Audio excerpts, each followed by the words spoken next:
Can VRR fix a game with bad performance? Can infamously poor performing games really be made to run much better with the right television or monitor? As far as I can see it, no, VRR cannot do that. But I've read and heard a lot online the last few years, this sentiment that VRR can fix things, and I thought it was time to take it to task, to demystify variable refresh rate technology in a standalone video. So what is VRR? What are its benefits? What are its limitations? And crucially, why do I think that VRR is not a magic bullet to fix game performance? I will cover all that and more in this episode of Tech Focus.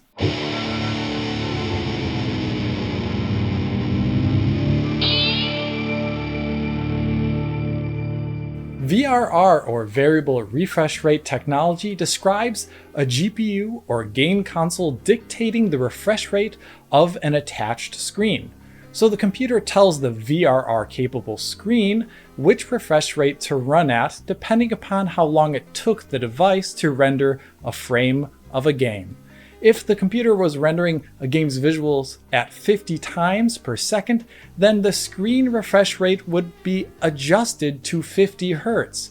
VRR was so revolutionary when it came out with G-Sync in 2013 because of its improvements over the previous status quo. Before VRR existed, screens and computers would run independently of one another, rendering and refreshing at different rates respectively. The screens are at a fixed refresh rate, like 60 Hz for example, while the computer or console would pump out frames at a variable rate. The important part is that the computer and screen inherently do not match each other in timing. This meant one of two scenarios for fixed refresh rate screens. In scenario 1, there is no vertical sync or VSync being used on the rendering device. This means the computer or console just sends out a frame when it's completed. Since the PC just sends it out when it's ready, it will rarely, if ever, coincide with the small period when a monitor or TV starts its top to bottom refresh cycle. So the new frame starts displaying on screen mid-refresh cycle, like in the middle of the screen, for example. This means you see only part of the new frame spliced in at a line after the previous rendered frame. This obvious discontinuity is called screen tearing. Without VSync, you typically get a constant full screen tearing effect with fixed refresh rate screens. If you go back to play old PC games from the early 90s, often they run with full screen tearing, as the computer is just rendering independently of the screen refreshing with no care in the world.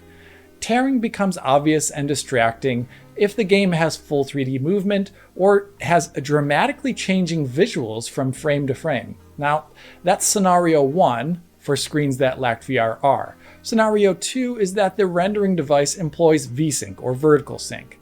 This means the device renders the frame as quickly as possible like it did earlier, but then it will wait to present that frame until it lines up with that small period when the TV or monitor begins its top to bottom refresh cycle. The PC waits for the monitor to begin its vertical refresh, hence the name vertical sync or VSync. That means no screen tearing, which is great, but VSync has numerous downsides. For one, waiting to present the frame for vertical sync means increased input latency in a game. Secondly, it'll mean that the frame prepared, if it is too slow and it misses the VSync period, well then it'll have to hold onto the frame longer and present it in the next refresh cycle. This holding of a frame that took too long is called a VSync drop. As an example, on a 60 Hz or 60 FPS monitor, the screen refreshes approximately every 16.6 milliseconds. If the console or GPU targeting that 60 FPS takes even just a bit longer to complete a frame, like 17 milliseconds, then the VSync device has to hold that frame till the next refresh cycle so that the display can show it without tearing. That means the old frame is displayed 2 times its length with 2 refreshes, and the most recent frame comes out later than it arguably should have. Subjectively, when VSync holds a frame like that, it looks like a judder of unsteady movement. This is how it looks. Notice how the panning motion of a controller here, which should be smooth in a perfect scenario, is in fact not. The frame rate here has been purposefully limited to 50 FPS in a steady manner, yet that does not align with the provided refresh time of a 60 Hz screen like I recorded from here. So the frames are on screen for uneven amounts of time. Some frames are on the screen 2 times longer than the others, making the motion look uneven and wrong. This is why our frame time graphs in DF videos can have this rigid look to them, up, down, when the frame rate is variable below the refresh rate. VSync is doing that, and it is visually unsmooth. Another issue with this frame holding behavior is that the screen still refreshes a still image 2 times or more when the rendering device cannot maintain performance up to the refresh rate. Visually, to our eyes, this causes an overblurring effect or a double image effect. This is particularly obvious in those games that run at 30 FPS, for example. As this graphic from Blurbusters shows, on an impulse display like a CRT, plasma, or other strobing display, games running at half the refresh rate, like 30 FPS on a 60 Hz screen, showcase this type of double image look, and it can be even more intense the greater the divisor is. For modern sample and hold displays, like you'd find on an LCD, it is almost like the double image effect, but instead, it is overblurred in the same area, making those moments of multiple refreshes look extra unclear. There are more issues with VSync than what I'm just saying here, but they go beyond this video. If you want to know more about VSync, check out the Tech Focus video I made a number of years back.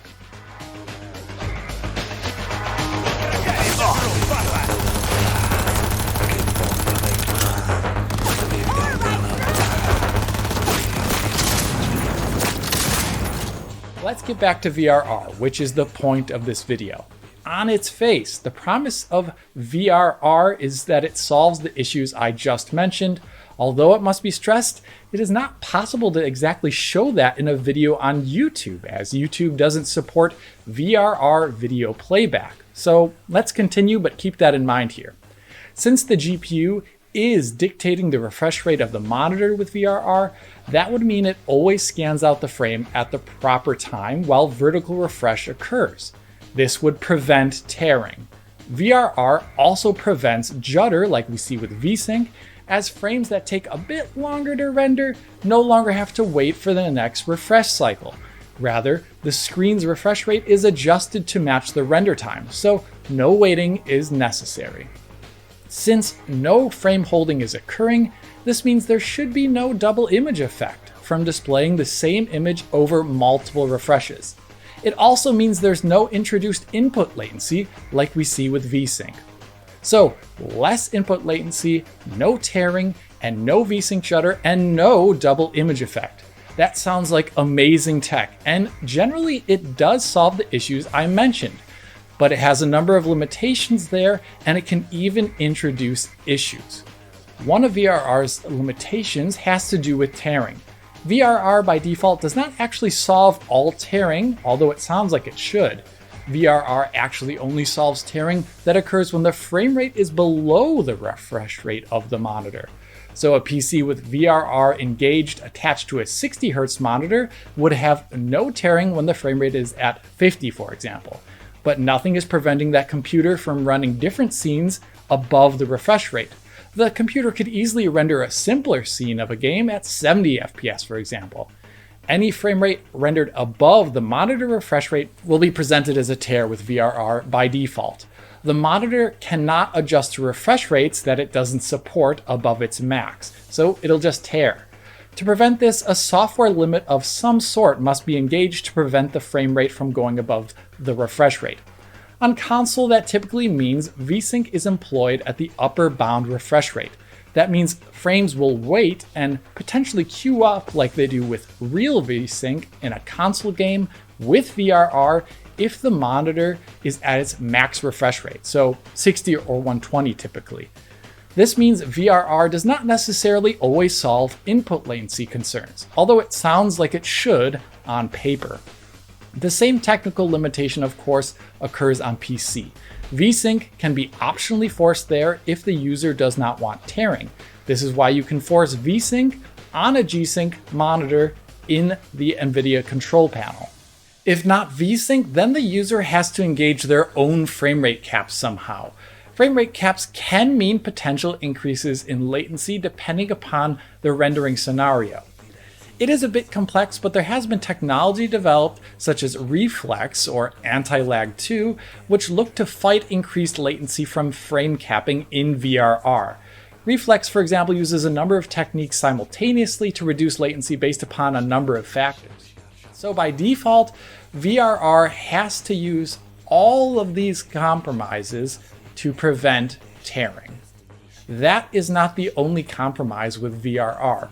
VRR also has to use VSync at times due to the limits on how low the refresh rate can be adjusted in VRR. VRR can only adjust the refresh rate to a certain limit before visual issues like flickering start to occur. For example, this is one of the reasons why per default on PlayStation 5, in a 60 Hz mode on a TV, that it will only adjust the refresh rate down to 48 Hz. VSync will need to be engaged below this floor on a PlayStation 5 in this mode, and this is why Elden Ring on PlayStation 5 is not smooth at all times in spite of the user being able to force VRR at the system level. The system runs the screen at a max of 60 Hz here, and this 48 Hz floor is imposed, and as a result, Elden Ring will look juddery in those moments when the frame rate dips below 48 FPS, or at any moment when the frame time exceeds that refresh rate window. If a game runs at 45 FPS on average on PlayStation 5 with this typical VRR behavior, then it looks the same as 45 FPS on a fixed refresh rate display. If an errant frame takes longer to render than 20.8 milliseconds, then it will also present as a VSync drop with VRR engaged. The technical fix to skirt around this refresh rate floor is to have the VRR screen run at higher max refresh rates, like 120 Hz, and then low frame rate compensation can be engaged, also known as LFC. LFC gets around a refresh rate floor of 48 Hz, for example, by doubling the refresh rate in those moments when the floor has been breached. Using the example of 45 FPS again, the screen would not be max 60 Hz this time. Rather, it would be like 120 Hz, for example, and LFC would make the screen refresh at 90 Hz in those moments when a game frame is rendered at 22.2 milliseconds, or 45 FPS. The image produced by the PC or console with LFC would be displayed then 2 times over 2 refreshes at 90 Hz to avoid having to use VSync.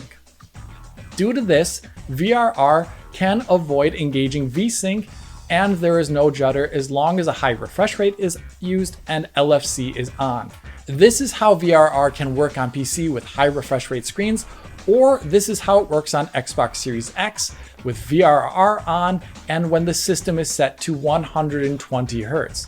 This is great, and it makes games like Elden Ring generally smoother on Xbox Series X than it is on PlayStation 5. But it does have a cost technically in image quality.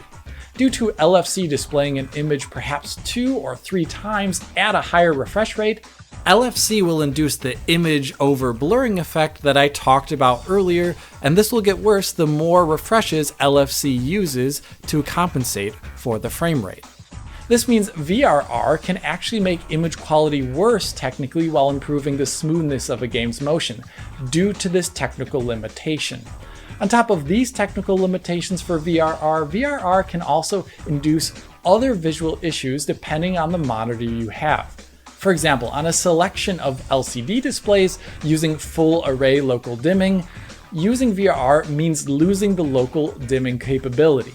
This means HDR loses its enhanced contrast on such displays when VRR is on. On OLED or VA displays, a different issue can occur where rapid frame time changes lead to rapid changes in refresh rate and then a visible flicker on screen, typically in dark areas. This has been captured by the service ratings. Here they rapidly change the frame time to 100 milliseconds from a 4, 6, or 8 millisecond baseline, and this induces the rapid change in refresh rate, which causes flicker to appear in dark parts of the images. This is a synthetic torture test that is somewhat unrealistic, I would say, but it shows off an issue that will and can occur should frame times be erratic in a game. So, as we can see, VRR can theoretically get rid of input latency problems, tearing, VSync jitter, image doubling, and more, but in reality, to work best, it has to engage in a number of workarounds that cause other artifacts potentially. Like it can increase image doubling errors with LFC, or how it requires VSync to prevent tearing at high frame rates, or how it requires VSync to prevent flickering at low frame rates when the monitor has a low refresh rate. So it's not a perfect technology for sure, but it is still extremely useful. I won't deny that. So why do I think VRR cannot fix a game with poor performance? Why do I think, for example, that VRR cannot save a game like Jedi Survivor in its current state? The reason for that is due to frame times. Often when people talk about game or monitor performance, they talk about frame rate or refresh rate. But that does not give a complete overview of what performance and smoothness is really about. It actually obfuscates the important aspects of performance. Really, frame times are what we should be talking about when we consider performance. Take an average frame rate of 30 FPS. An average 30 FPS could ideally mean 30 frames in succession, with each frame taking 33.3 milliseconds time on screen. That looks visually consistent. But 30 FPS average can also mean 29 frames at 16.6 milliseconds and one 518 millisecond frame. These are both 30 FPS, yet the second example has a paused image on screen for more than half a second. Having a frame be on screen for half a second every second in repetition would not look smooth at all, even though the vast majority of frame times are low. This example is used here to illustrate that the important thing for performance is not average frame rate, but instead the consistency of frame times. This also fully applies to variable refresh rates. Even though VRR can adjust the refresh rate of the monitor incrementally or even rapidly due to LFC, it cannot overcome the fact that greater differences in display time still look visually unsmooth. Take Jedi Survivor in its current state. It's rather easy to run many areas of that game with an average frame time of 8 milliseconds or lower, so 120 FPS and above. And a VRR monitor will display the slight variations there nicely, but it will also consistently have higher frame times interspliced in there in this game, in the realm of 20, 30, 50 milliseconds, or even higher if a shader compilation occurs. Even though VRR with LFC can adjust the refresh rate to any frame time essentially, they still present as irregular motion to the human eye, and movement will look wrong. VRR can help make smaller frame time variations look less obvious than they would with VSync, but it cannot fix games that have frame time consistency issues. Large frame time spikes still look unsmooth with VRR. But frame time spikes do not need to be as high as they are in Jedi Survivor for VRR to look unsmooth. Even small variations in frame times can cause unsmooth looks with VRR due to relative differences in image persistence. Image persistence describes simply how long an image stays on the screen. Take a game running at 34 FPS. There, each frame will be rendering in 29.3 milliseconds and persisting on screen for that length.